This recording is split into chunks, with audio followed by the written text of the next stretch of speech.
பகுதி 1. சுமக்க முடியாத பாரம். வணக்கம். தமிழ் விஸ்டம் டெய்லி சேனலுக்கு உங்களை அன்புடன் வரவேற்கிறோம். நம்மில் யாருக்குத்தான் கவலை இல்லை?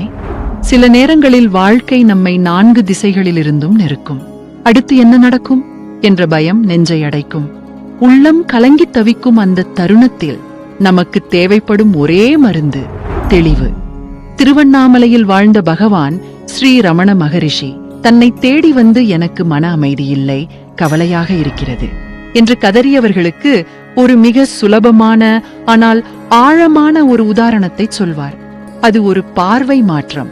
அந்த ஒரு மாற்றத்தை நீங்கள் செய்துவிட்டால் எப்பேற்பட்ட கவலையும் பனி போல விலகிவிடும் என்று ரமணர் உறுதியளிக்கிறார். அது என்ன?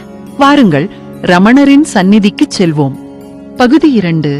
அந்த பொன்னான ரயில் பயணம். ஒரு விரிவான பார்வை. ரமணரின் சந்நிதிக்கு வரும் பக்தர்கள் அத்தனை பேரும் ஒவ்வொரு விதமான கவலையோடு வருவார்கள். ஒரு முறை ஒரு முதியவர் வந்தார். அவருக்கு தன் குடும்பத்தை பற்றிய அதீத பயம். பகவானே, நான் இல்லை என்றால் என் குடும்பம் நடுத்தெருவில் நின்று விடுமே, இந்த கவலையே என்னை கொல்கிறது என்று அழுதார். ரமணர் அவரை பார்த்து மிக கருணையோடு ஒரு கேள்வி கேட்டார். இந்த கேள்வி அவருக்கும் மட்டுமல்ல, நமக்கும் சேர்த்துத்தான். ஐயா, நீங்கள் எப்போதாவது ரயிலில் வெளியூருக்கு பயணம் செய்திருக்கிறீர்களா என்று கேட்டார் ரமணர். பக்தர் குழப்பத்தோடு, ஆம் பகவானே, பலமுறை சென்றிருக்கிறேன் என்றார். ரமணர் மீண்டும் கேட்டார், சரி, நீங்கள் ரயிலில் ஏறி உங்கள் இருக்கையில் அமர்ந்த பிறகு உங்கள் கையில் இருக்கும் கனமான பெட்டியையும் தலைச்சுமையையும் என்ன செய்வீர்கள்? அதை உங்கள் மடியிலேயே வைத்துக்கொண்டு அல்லது தலையிலேயே சுமந்து கொண்டு உட்கார்ந்து வருவீர்களா? அல்லது கீழே வைத்துவிட்டு நிம்மதியாக காற்று வாங்குவீர்களா? பக்தர் உடனே சொன்னார், பகவானே, நான் என்ன பைத்தியமா?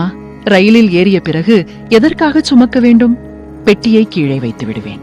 ஏனென்றால் ரயில்தான் என்னையும் சுமக்கப் போகிறது, என் பெட்டியையும் சுமக்கப் போகிறது. நான் ஏன் வீணாக சுமக்க வேண்டும்? அப்போது ரமணரின் முகத்தில் ஒரு புன்னகை மலர்ந்தது. அவர் சொன்னார், சரியாக சொன்னீர்கள். இந்த உலகமும் உங்கள் வாழ்க்கையும் அந்த ரயிலை போன்றதுதான். இறைவன் அல்லது பேராற்றல் என்னும் அந்த மிகப்பெரிய என்ஜின் தான் இந்த உலகம் முழுவதையும் சுமந்து செல்கிறது. கோடிக்கணக்கான உயிர்களை, கிரகங்களை, நட்சத்திரங்களை அதுவே தாங்கிக் கொண்டு செல்கிறது. அப்படி இருக்க நான், எனது குடும்பம், எனது கவலை என்று அந்த சிறு சுமையை ஏன் இன்னும் உங்கள் தலையிலேயே வைத்துக்கொண்டு கஷ்டப்படுகிறீர்கள்? நீங்கள் சுமப்பதால் ரயில் வேகமாக போகாது. நீங்கள் இறக்கி வைப்பதால் ரயில் நின்றுவிடாது. அதுபோலவே நீங்கள் கவலைப்படுவதால் வாழ்க்கை மாறப்போவதில்லை. எல்லாவற்றையும் அந்த பெரும் சக்தியிடம் இறக்கி வைத்து விடுங்கள். ரயில் பார்த்துக்கொள்ளும். இந்த உதாரணம் எவ்வளவு எளிமையானது! ஆனால் இதை நாம் நம் வாழ்க்கையில் செயல்படுத்துகிறோமா? நான் பார்த்து கொண்டால்தான் நடக்கும் என்ற அகங்காரம்தான் நம் அமைதியை கெடுக்கும் முதல் எதிரி. பகுதி 3. செயல் செய்பவன் யார்? கர்த்தா எனும் ரகசியம் ரமணர் இங்கே நமக்கு சுட்டிக்காட்டுவது ஆன்மீகத்தின் மிக முக்கியமான ஒரு பாடம். அதை வடமொழியில் கர்த்திருவம் என்பார்கள். அதாவது செயல் செய்பவன் நான் என்ற எண்ணம். நமக்கு ஏன் பதற்றம் வருகிறது?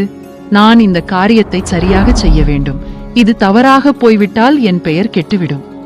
இப்படி நினைக்கும் போதுதான் பயம் வருகிறது. ஆனால் ரமணர் கேட்கிறார், நீங்கள் பிறக்கும் முன் இந்த உலகம் இயங்கியதுதானே? நீங்கள் இறந்த பின்னும் இந்த உலகம் இயங்கும் தானே? இடையில் வந்த நீங்கள் ஏதோ நீங்கள்தான் இந்த உலகத்தை தாங்கி பிடித்துக் கொண்டிருப்பதாக நினைப்பது எவ்வளவு பெரிய அறியாமை! ஒருமுறை ரமணர் ஒரு நாடக மேடை உதாரணத்தை சொன்னார். ஒரு நடிகர் நாடகத்தில் ராஜாவாக நடிக்கிறார். மேடையில் அவர் நாட்டை இழந்து அழுவது போல நடிக்க வேண்டும். அவர் உள்ளுக்குள் உண்மையிலேயே அழுது நெஞ்சு வலி வந்து விழுந்தால் அது நல்ல நடிப்பாகுமா? நான் வெறும் நடிகர். இந்த வேடத்தை கொடுத்தவன் இறைவன். அவர் ஆட்டுவிக்கிறார், நான் ஆடுகிறேன். கதை முடிவது அவர் கையில் என்று அந்த நடிகர் நினைத்தால் அவர் நடிப்பார், ஆனால் பாதிக்கப்பட மாட்டார். இதைத்தான் ரமணர் சரணாகதி என்கிறார். இறைவா, இந்த வாழ்க்கையை நீ கொடுத்தாய், பிரச்சனைகளை நீ கொடுத்தாய், இதை எப்படி முடிப்பது என்பதும் உனக்கு தெரியும். நான் வெறும் கருவி. எழுதுகோல் எழுதுவது போல நீ என்னை இயக்குகிறாய் என்ற மனநிலைக்கு நீங்கள் மாறிவிட்டால் கவலை உங்களை எப்படி தொட முடியும்? பகுதி 4. தாய்க்கு எழுதிய கடிதம். விதியின் விளக்கம். இன்னும் ஒரு படி ஆழமாகச் செல்வோம். நம்மில் பலருக்கு விதி என்ற வார்த்தையை கேட்டாலே பயம். ஐயோ, என் தலையெழுத்து அவ்வளவுதானா என்று சோர்வடைவார்கள். ஆனால் ரமணர் விதியை ஒரு சுதந்திரமாக பார்க்கிறார். 1898ஆம் ஆண்டு. ரமணருக்கு அப்போது இளம் வயது. வீட்டை விட்டு ஓடி வந்து திருவண்ணாமலையில் குகையில் தவம் செய்து கொண்டிருந்தார். பெற்ற தாய் அழகம்மையார் அவரை தேடி அலைந்து இறுதியில் கண்டுபிடித்து விட்டார். அழுது கொண்டே, மகனே, வீட்டுக்கு வா, உன்னை நாங்கள் பார்த்துக் கொள்கிறோம் என்று கெஞ்சினார். ரமணர் அப்போது மௌன விரதத்தில் இருந்ததால் பேசவில்லை. ஆனால் தாயின் அழுகை தாங்காமல் ஒரு துண்டுச் சீட்டில் ஒரு பதிலை எழுதி கொடுத்தார். அந்த வார்த்தைகள் தங்க எழுத்துக்களால் பொறிக்கப்பட வேண்டியவை. அவர் எழுதினார், அவரவர் பிராப்தி பிரகாரம் அந்தந்த வேளைகளில் அந்தந்த கர்த்தா இறைவன் ஆட்டிவிப்பான். நடக்காதது என் முயற்சிக்கிலும் நடக்காது, நடப்பது என் தடை செய்யினும் நில்லாது. இதுவே திண்ணம். ஆதலின் மௌனமாய் அமைதியாய் இருக்கையே நன்று. இதை நாம் சரியாக புரிந்து கொள்ள வேண்டும். 1. அவரவர் பிராப்தி பிரகாரம். அதாவது நாம் ஒவ்வொருவரும் ஒரு குறிப்பிட்ட கர்ம வினையோடு ஒரு நோக்கத்தோடு பிறந்திருக்கிறோம். 2. அந்தந்த கர்த்தா ஆட்டிவிப்பான். நம் வாழ்க்கையின் லகான் நம் கையில் இல்லை, அந்த இறைவனின் கையில் இருக்கிறது. 3. நடக்காதது என் முயற்சிக்கிலும் நடக்காது. எது உங்களுக்கு கிடைக்கக்கூடாதோ அதை நீங்கள் தலைகீழாக நின்றாலும் அடைய முடியாது. 4. நடப்பது என் தடை செய்யினும் நில்லாது. எது உங்களுக்கு நடந்தே தீர வேண்டுமோ, அது நல்லதோ கெட்டதோ, நீங்கள் 7 கோட்டை கட்டி புகுந்தாலும் அது நடந்தே தீரும். கேட்பதற்கு இது பயங்கரமாக இருக்கலாம். ஆனால் ரமணர் கடைசியாகச் சொன்ன வரியை கவனியுங்கள். ஆதலின் மௌனமாய் இருக்கையே நன்று. இதன் பொருள், எது நடக்குமோ அது நடந்தே தீரும் என்னும்போது நான் ஏன் வீணாக குதித்து கவலைப்பட வேண்டும்? நான் ஏன் பதற்றப்பட வேண்டும்? வரும் காட்சியை அப்படியே ஏற்றுக்கொண்டு நான் அமைதியாக இருந்தால் துன்பம் என்னை தாக்காது. இது சோம்பேறித்தனமல்ல, இதுதான் உச்சக்கட்ட நம்பிக்கை. என் இறைவன் எனக்கு தேவையானதை செய்வான் என்ற நம்பிக்கை. பகுதி 5. அந்த ஒரு பார்வை மாற்றம். நடைமுறை பயிற்சி தத்துவங்கள் கேட்பதற்கு இனிமையாக இருக்கும். ஆனால் நாளை காலை உங்களுக்கு ஒரு பிரச்சனை வரும்போது ரமணர் சொன்னதை எப்படி நடைமுறைப்படுத்துவது? ரமணர் 2 வழிகளை சொல்கிறார். ஒன்று பக்தி வழி, சரணாகதி. மற்றொன்று ஞான வழி, விசாரணை. வழிமுறை 1. மூட்டையை இறக்குதல், சரணாகதி. உங்களுக்கு அலுவலகத்திலோ வீட்டிலோ ஒரு பிரச்சனை, மனம் பதறுகிறது. அப்போது ஒரு நிமிடம் கண்களை மூடுங்கள். ரமணரின் ரயில் உதாரணத்தை நினையுங்கள். மனதிற்குள் சொல்லுங்கள், இந்த சுமை எனதல்ல, இது இறைவனுடையது. இந்த உடலும் இந்த மனமும் அவர் கொடுத்தது. எனவே இந்த பிரச்சனையை தீர்க்கும் பொறுப்பை நான் அவரிடமே ஒப்படைக்கிறேன். அவர் என்னை எப்படி வழிநடத்துகிறாரோ அப்படி நான் செல்கிறேன். இப்படி சொல்லிவிட்டு அந்த பாரத்தை இறக்கி வைத்ததாக உணருங்கள். ஒரு ஆழமான மூச்சு விடுங்கள். மனம் லேசாவதை உணர்வீர்கள். வழிமுறை 2. விசாரணை, ஞானம். கவலை வரும்போது ரமணர் ஒரு கேள்வியை கேட்கச் சொல்வார். இந்த கவலை யாருக்கு வருகிறது? பதில், எனக்கு. அந்த நான் யார்? இந்த உடலா, இந்த மனமா? நீங்கள் உடலை ஆராய்ந்தால் தூக்கத்தில் உடலை மறந்து விடுகிறீர்கள். அங்கே கவலை இல்லை. ஆக நீங்கள் உடல் அல்ல. நீங்கள் மனதை ஆராய்ந்தால் மனம் என்பது எண்ணங்களின் தொகுப்பு மட்டுமே. நான் யார் என்று நீங்கள் தேடத் தேட கவலைப்படும் அந்த போலி நான், ஈகோ, கரைந்து போகும். மிச்சம் இருப்பது அமைதி மட்டுமே. பகுதி 6. ஒரு கதை. நிழலோடு சண்டை. ரமணர் அடிக்கடி ஒரு கதையை சொல்வார். ஒருவர் வெயிலில் நடந்து செல்கிறார்.